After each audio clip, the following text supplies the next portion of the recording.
આજે આપણે માં જ્વાલામુખી શક્તિપીઠની વાત કરશું, જે આવી છે હિમાચલ પ્રદેશ, ધર્મશાલાથી 50-60 કિલોમીટરની નજીક, કાંગડા એરપોર્ટ પાસે, જ્વાલામુખી રોડ પર.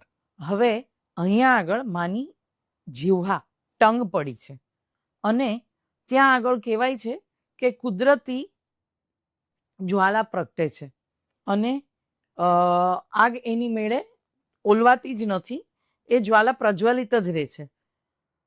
લોકો દૂર દૂરથી એના દર્શને આવે છે. હવે ક્યાંક વિજ્ઞાન એવું કહે છે કે એ જગ્યાએ જમીનની નીચે કુદરતી કોઈક ગેસ પ્રવાહ થાય છે, જે બહાર આવે છે અને એ ઓક્સિજન હારે મળે છે, એટલે ત્યાં જ્વાલા છે. પણ દેવી ભાગવત અને કલિકા પુરાણમાં આ શક્તિપીઠનો ઉલ્લેખ પણ છે અને આ જ્વાલા માટે પણ ત્યાં લખાયેલું છે.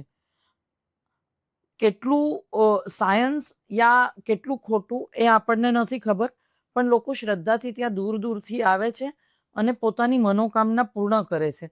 અને માની ત્યાં જીવવા છે, એટલે એમ કહેવાય છે કે આપણે મા સાથે ત્યાં વાત કરીએ છીએ તો તમને પણ એવો ફીલ થાય કે મા એમના મોઢેથી તમને મુખેથી જવાબ આપતા હોય એવું તમને ત્યાં ફિલિંગ થાય છે.